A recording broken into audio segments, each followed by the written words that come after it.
여러분 아침에 무엇을 드시나요? 간단히 빵과 잼으로 때우거나 입맛이 없어 아무것도 드시지 않는 경우가 많습니다. 하지만 아침은 하루의 건강을 결정하는 출발점입니다. 특히 60대 이후에는 혈당과 혈압 조절이 더 민감해지고 근육 손실도 빠르게 진행되기 때문에 아침 식사의 질이 무엇보다 중요합니다. 저는 30년째 식생활을 연구해온 영양학과 교수 이지연입니다. 오늘은 설탕을 전혀 쓰지 않고도 든든하게 즐길 수 있는 아침 레시피 3가지를 소개하겠습니다. 두부, 렌틸콩, 병아리콩이라는 식물성 단백질을 활용한 방법인데요. 단순한 조리법이 아니라 여러분의 몸을 지켜줄 과학적 비밀이 담겨 있습니다. 마지막에는 드시기 전 꼭 주의해야 할 점도 알려드리니 끝까지 함께 해주세요. 얼마 전 상담을 온 김순자 어머니는 아침을 거의 버릇다시피 했습니다. 속이 더부룩하다는 이유였죠. 하지만 아침을 거르니 점심에 과식을 하고 오후에는 졸음이 쏟아져 생활에 활력이 떨어졌습니다. 더 큰 문제는 혈당이 불안정해지면서 당뇨 위험까지 높아진다는 점이었습니다. 아침 식사가 단순히 배를 채우는 일이 아니라 하루의 혈당 곡선을 결정하는 중요한 열쇠라는 사실 알고 계셨나요? 실제로 연구에 따르면 아침을 소홀히 하는 중장년층은 심혈관 질환 발병 위험이 높아진다고 합니다. 단순한 습관의 문제가 아니라 건강 전체에 영향을 주는 심각한 문제인 것입니다. 아침 결식이나 단순 탄수화물 위주의 식단은 여러 방면에서 문제를 일으킵니다. 첫째, 근육 손실입니다. 60대 이후에는 근육이 빠르게 줄어드는데 단백질 보충이 아침부터 이루어지지 않으면 하루 전체의 균형이 무너집니다. 둘째, 뇌 건강입니다. 아침에 단백질이 부족하면 집중력이 떨어지고 기억력 감퇴 위험이 커집니다. 셋째, 혈관 건강입니다. 설탕이나 흰빵으로 시작한 아침은 혈당을 급격히 올렸다가 급격히 떨어뜨려 혈관에 부담을 줍니다. 실제 보건 자료에 따르면 식물성 단백질을 꾸준히 섭취한 그룹은 그렇지 않은 그룹보다 혈압과 혈당이 더 안정적으로 유지되었습니다. 즉, 단순히 배고픔의 문제가 아니라 몸 전체에 파급되는 복합적인 건강 위험으로 이어질 수 있습니다. 많은 분들이 아침 대용으로 과일 주스를 드시거나 시리얼에 우유를 부어 드십니다. 그러나 이 방법에는 함정이 있습니다. 과일 주스에는 당분이 많아 혈당이 급격히 올라가고 시리얼 역시 대부분 설탕이 첨가되어 있습니다. 또 일부 분들은 단백질 보충을 위해 단백질 음료를 찾으시지만 시중 제품은 인공 감미료와 첨가물이 많아 오히려 위에 부담을 줄 수 있습니다. 이처럼 기존 방법들은 단기적으로 편해 보이지만 장기적으로는 건강을 해칠 수 있는 한계를 가지고 있습니다. 우리가 찾는 해법은 더 단순하고 자연에 가까워야 합니다. 저 역시 처음에는 학생들에게 권장할 아침 식단을 찾는 데 어려움이 있었습니다. 그러다 해외 학회에서 만난 한 노교수의 이야기가 제게 큰 영감을 주었습니다. 그는 80세가 넘었는데도 활력이 넘쳤습니다.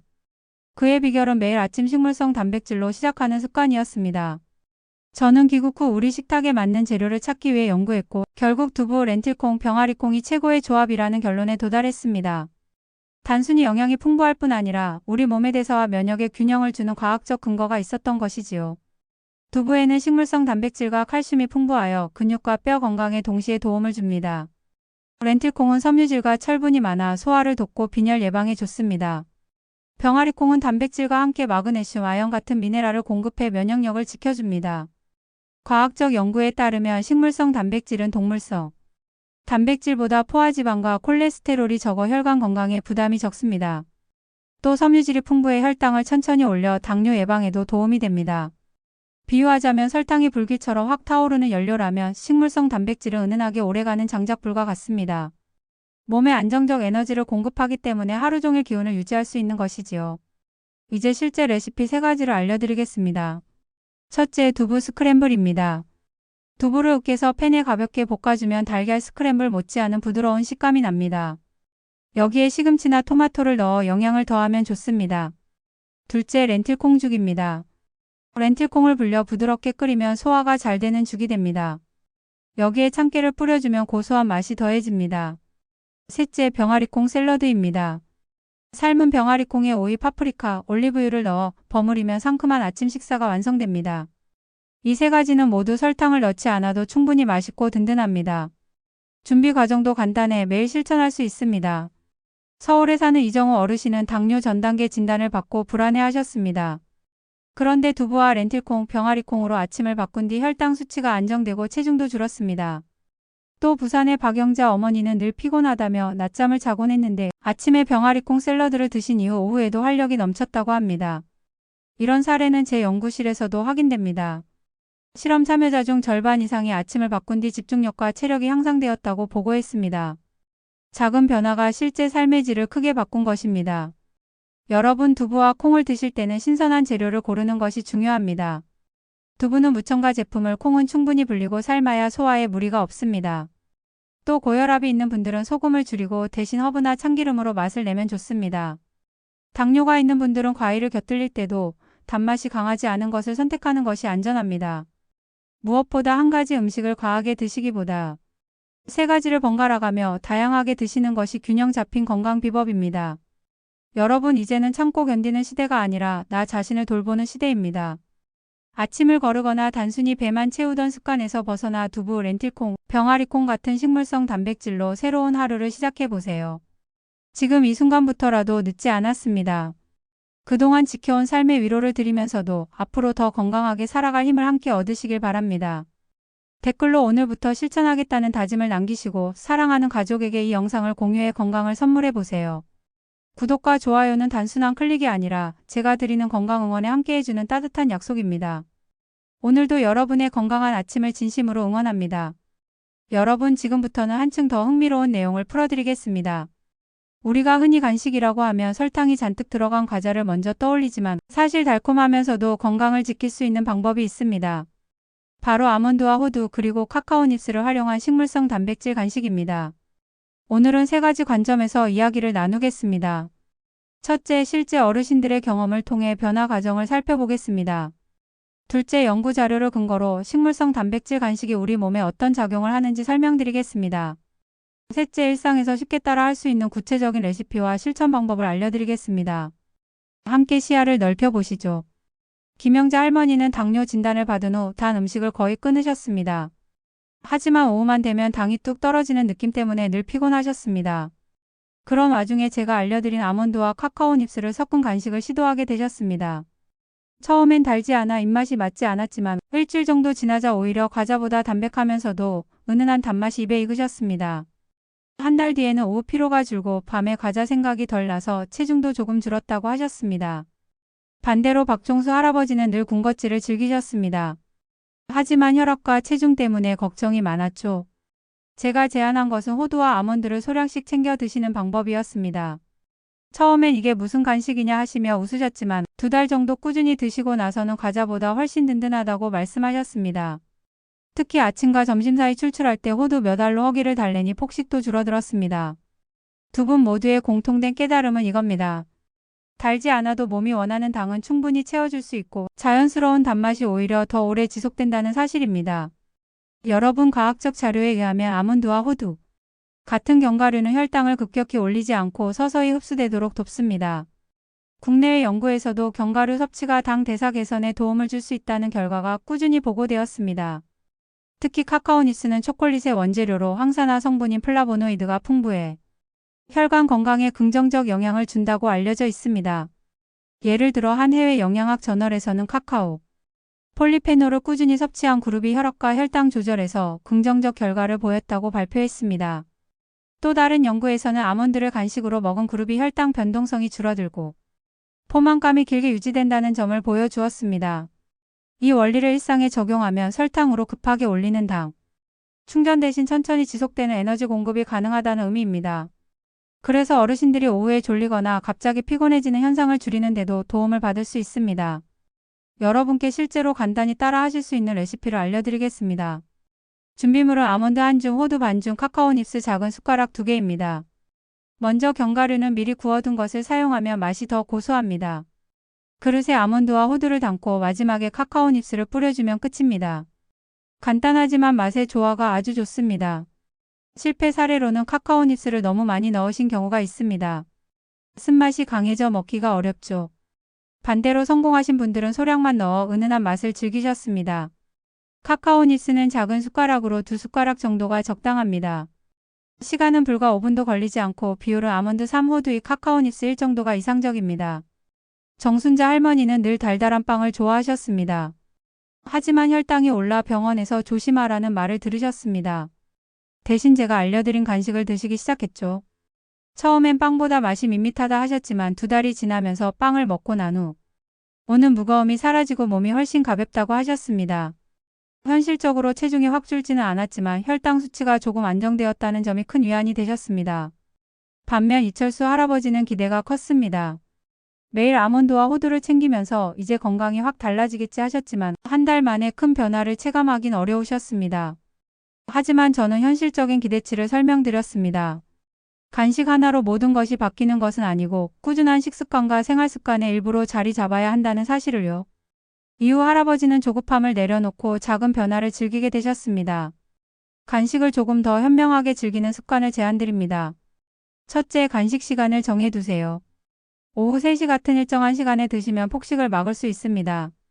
둘째, 작은 통에 담아두고 필요한 만큼만 꺼내 드세요. 셋째, 물 한 잔과 함께 드시면 소화가 더 잘 되고 포만감도 오래갑니다. 실제 사례로 김말순 할머니는 늘 주머니에 작은 통을 넣고 다니십니다.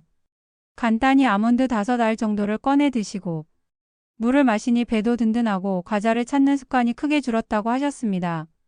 여러분, 아몬드와 호두는 건강에 좋은 간식이지만 모든 분께 다 맞는 것은 아닙니다.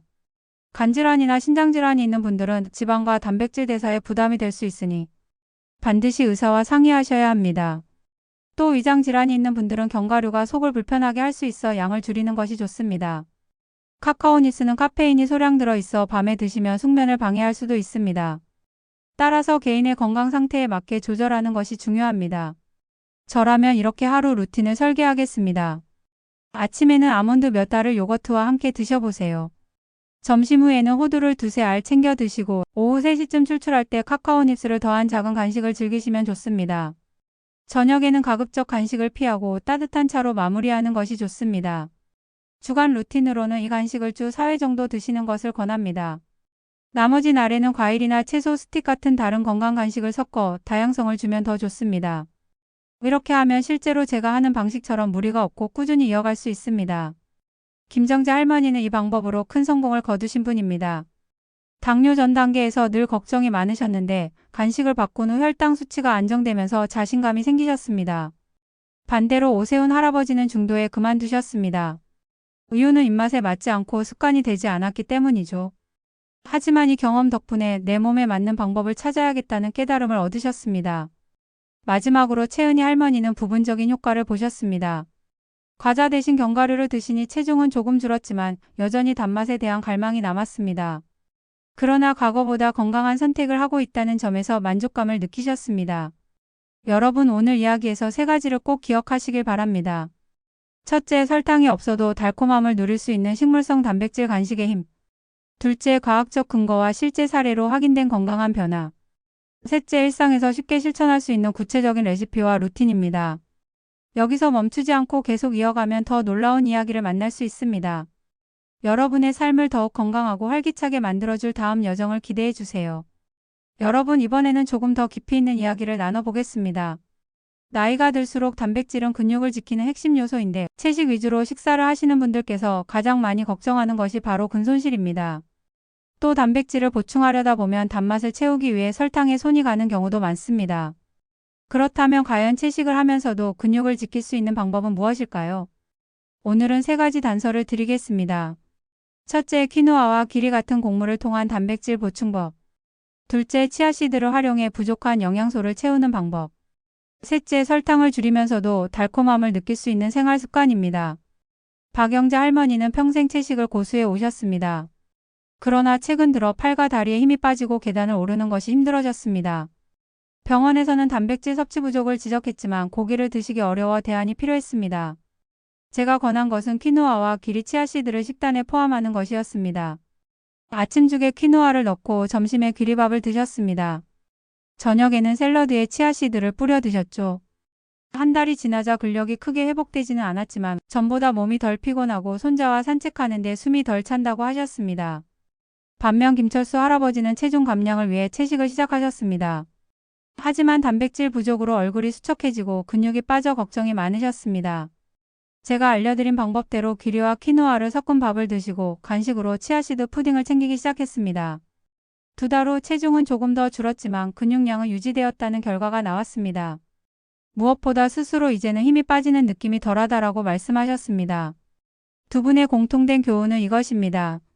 고기가 아니더라도 식물성 단백질을 제대로 활용하며 근손실을 막는 데 충분히 도움이 될 수 있다는 점입니다. 여러분, 식물성 단백질의 가장 큰 특징은 서서히 흡수된다는 점입니다.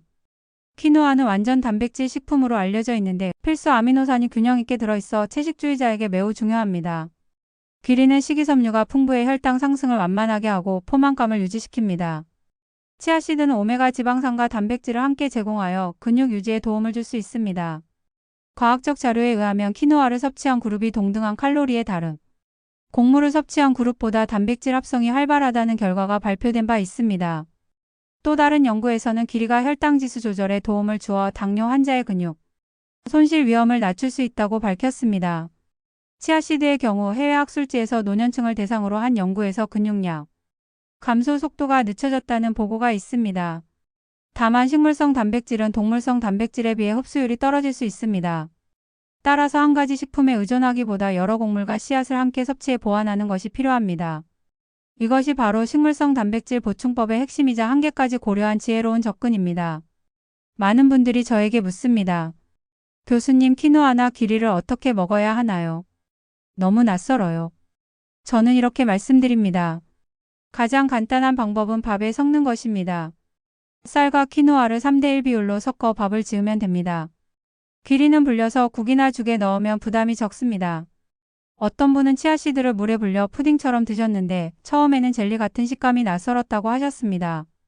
그러나 꿀을 약간 곁들이니 오히려 디저트처럼 느껴졌다고 합니다. 반대로 치아씨드를 불리지 않고 그냥 드신 분은 소화가 잘 되지 않아 불편을 겪으셨습니다. 숫자로 정리하자면 키노아는 하루 반컵, 귀리는 작은 국그릇 하나, 분량 치아씨드는 큰 숟가락 2개 정도가 적당합니다. 시간을 따져보면 준비에 20분에서 30분이면 충분하니 여러분도 충분히 실천 가능하실 겁니다. 정혜숙 할머니는 늘 건강에 신경을 많이 쓰셨지만 단백질 보충이 어려워 걱정이 많으셨습니다. 키노아와 귀리로 식단을 바꾸자 3달 만에 피곤함이 줄고 체력 회복 속도가 빨라졌다고 합니다.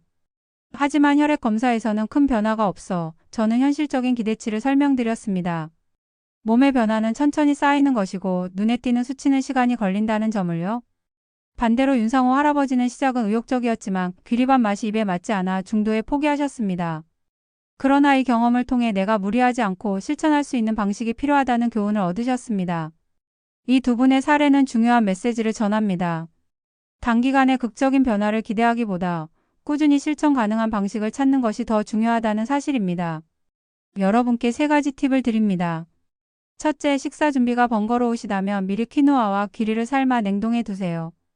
필요할 때마다 꺼내 쓰면 편리합니다.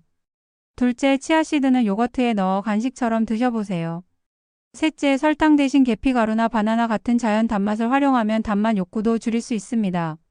실제로 한 어르신은 귀찮아서 늘 포기하셨지만 냉동 보관법을 배우고 나서는 꾸준히 드시게 되었다고 말씀하셨습니다.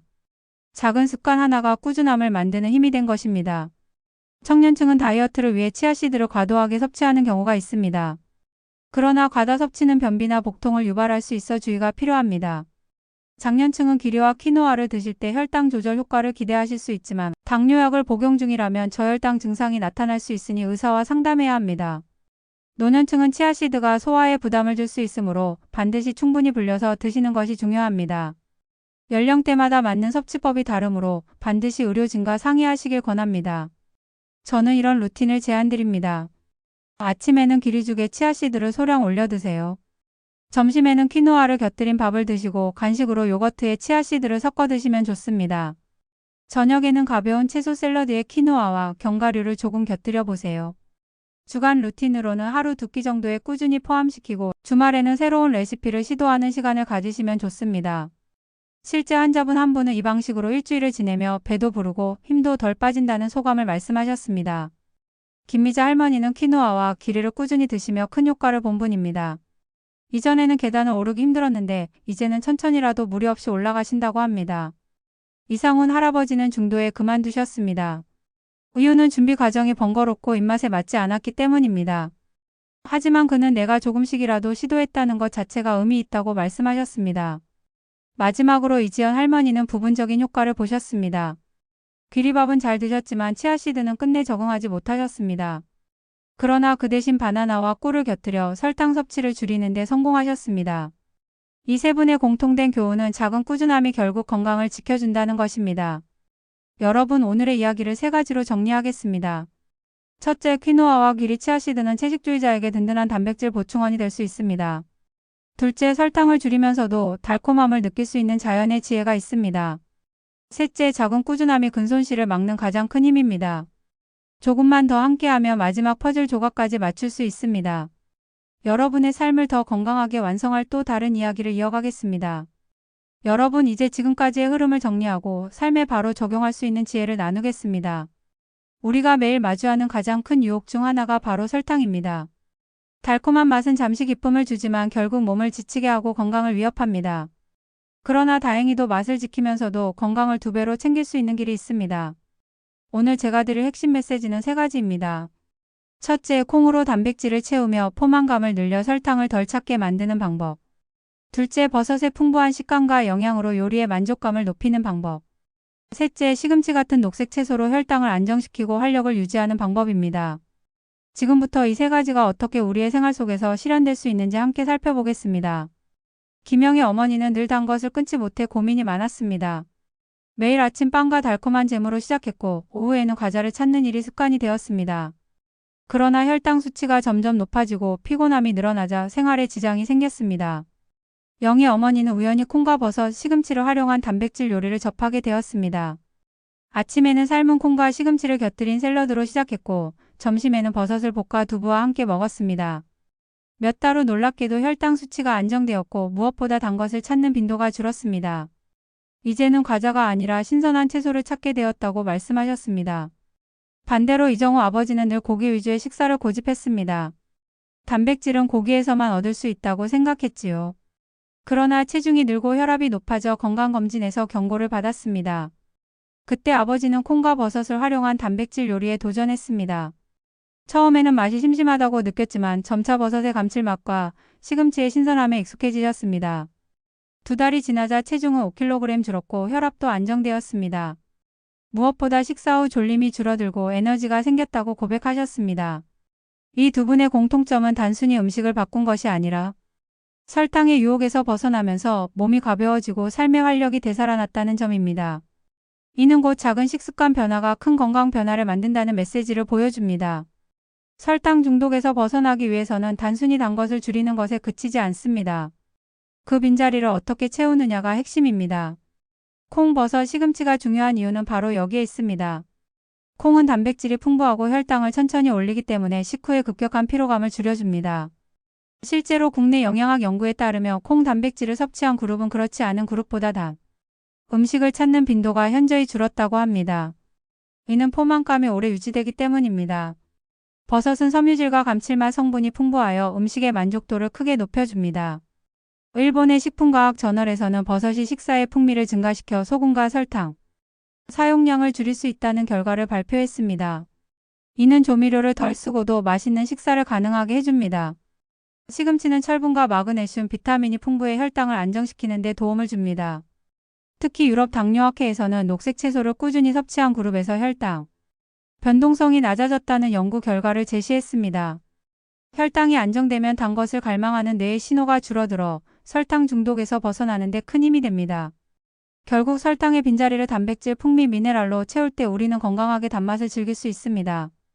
오늘은 콩과 버섯, 시금치를 활용한 간단한 볶음 요리를 알려드리겠습니다. 먼저 삶은 콩 1컵을 준비하고 표고버섯 2개와 시금치 1줌을 씻어둡니다. 팬에 올리브유 1스푼을 두르고 마늘을 살짝 볶은 후 버섯을 넣어 향을 살립니다. 그 다음 삶은 콩을 넣고 소금 조금으로 간을 합니다. 마지막으로 시금치를 넣어 숨이 죽을 정도로만 볶아주면 완성입니다. 처음 시도한 분 중에는 시금치를 오래 볶아 즐겨졌다는 사례가 있었습니다. 시금치는 반드시 마지막에 넣고 1분 내로 조리하는 것이 핵심입니다. 반대로 성공 사례로는 김순자 어머니가 계셨습니다. 콩을 전날 미리 불려 삶아두고 아침에 5분 만에 요리를 완성해 따뜻하게 드셨습니다. 덕분에 아침을 든든하게 시작할 수 있었고 오전 내내 단 것을 찾지 않게 되었다고 말씀하셨습니다. 이처럼 작은 시간과 정성으로 누구나 쉽게 실천할 수 있습니다.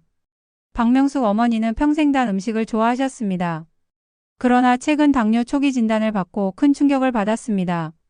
그때 시작한 것이 콩과 버섯, 시금치를 활용한 단백질 식단이었습니다. 아침에는 두부와 시금치를 곁들인 국을 드셨고 저녁에는 버섯과 콩을 넣은 전골을 즐기셨습니다. 3달이 지나자 혈당 수치가 안정되었고 무엇보다 단 음식을 생각하는 시간이 줄어들었습니다.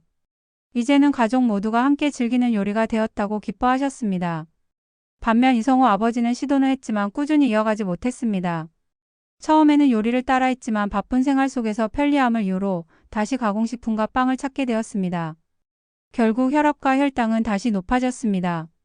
그러나 그는 이 경험을 통해 중요한 교훈을 얻었습니다. 꾸준함 없이는 변화가 어렵다는 사실입니다. 이 두 분의 이야기는 현실적인 기대치와 성과를 잘 보여줍니다. 꾸준히 실천한 사람은 눈에 띄는 변화를 경험했지만 그렇지 못한 경우에는 다시 원점으로 돌아가게 되었습니다. 여러분이 더 쉽게 실천할 수 있도록 몇 가지 팁을 드리겠습니다. 첫째, 매주 하루는 무설탕 요리의 날로 정해보세요.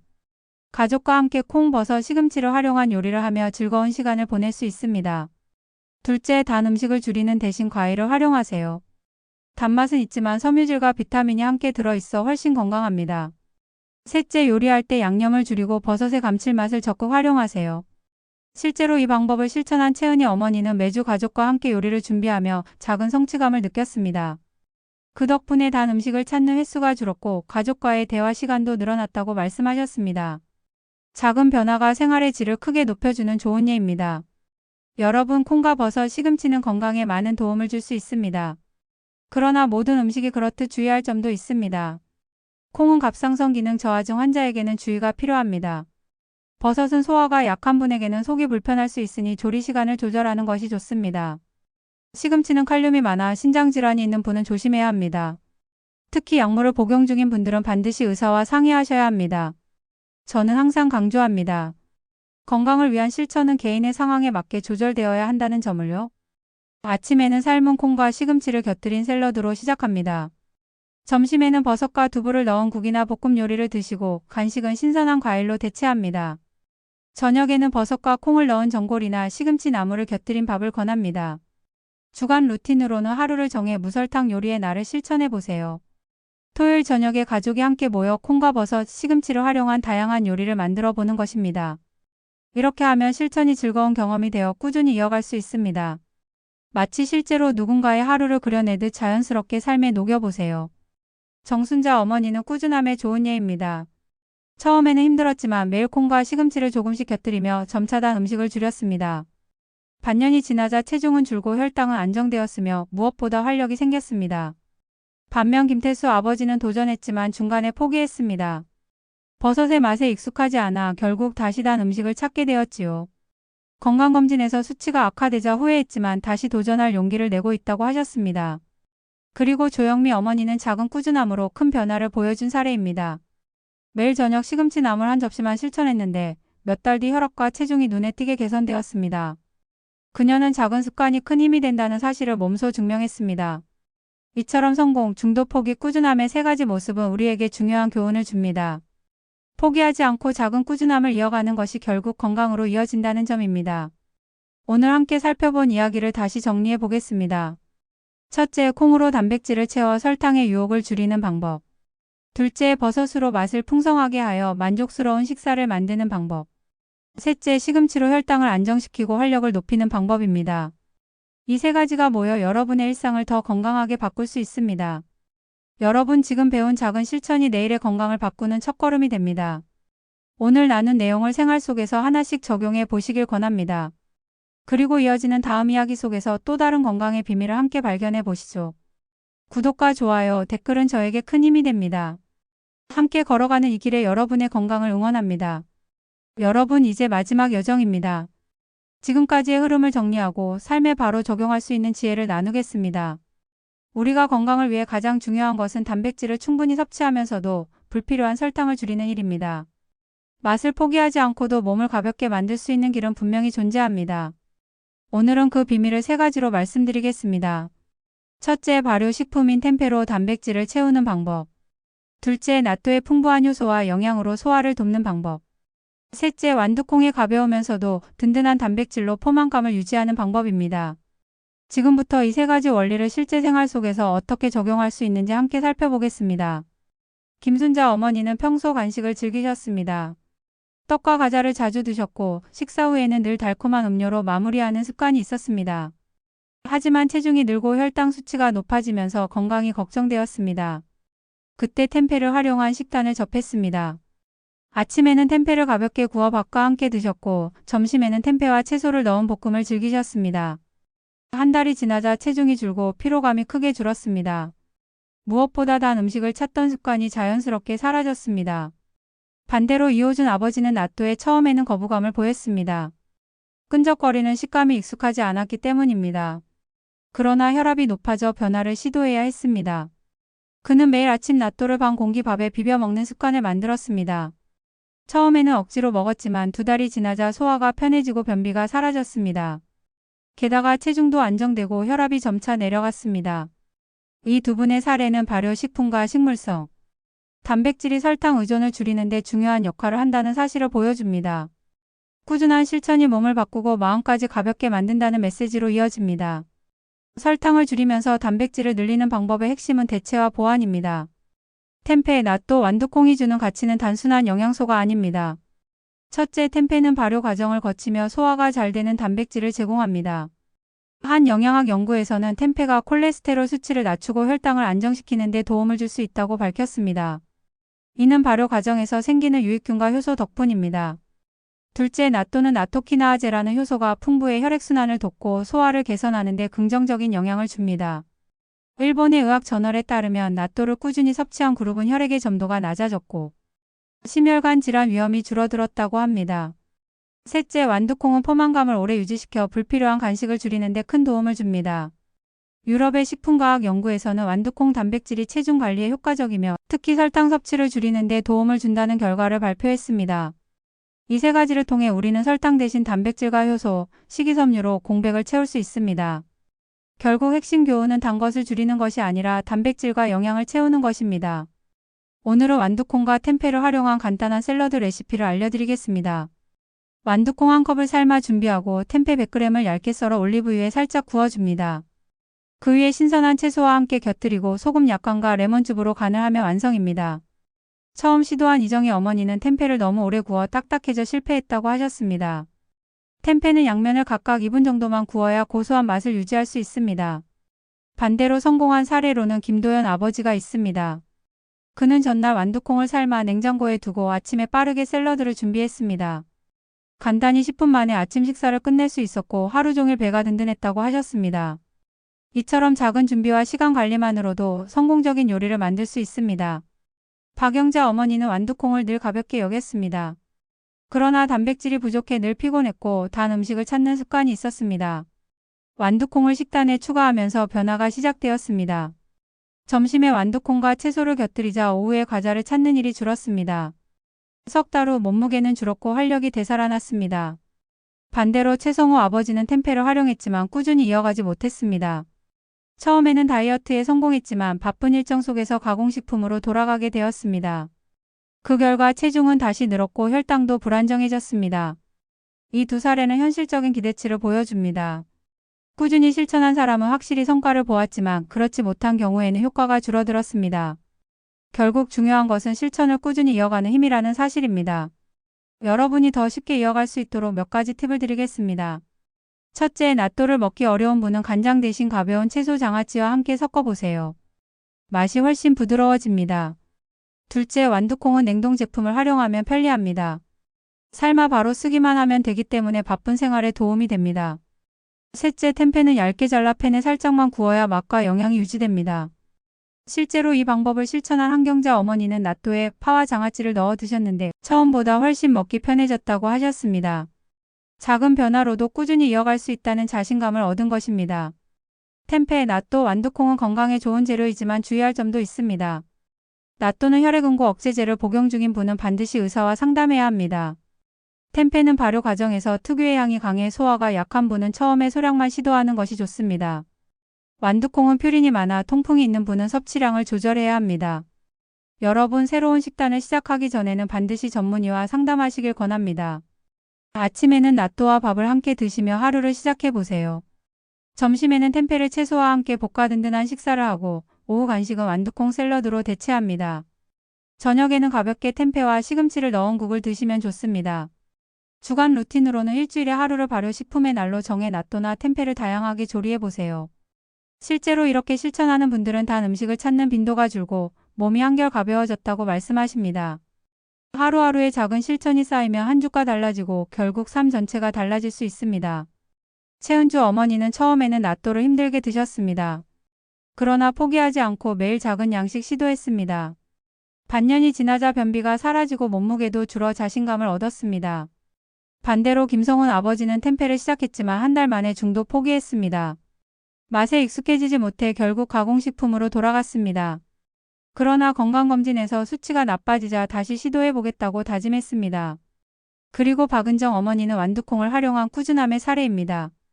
매일 저녁 완두콩과 채소를 곁들인 샐러드를 먹었는데 몇 달 후 혈당이 안정되고 체중이 줄었습니다. 그녀는 작은 꾸준함이 결국 큰 힘이 된다는 사실을 몸으로 증명했습니다. 이처럼 성공, 포기, 꾸준함의 세 가지 모습은 모두 중요한 메시지를 줍니다. 포기하지 않고 작은 습관을 이어갈 때 건강은 반드시 변화를 보여줍니다. 여러분, 오늘의 여정을 마무리하며 다시 정리해드리겠습니다. 첫째, 템페로 단백질을 풍부하게 채우는 방법.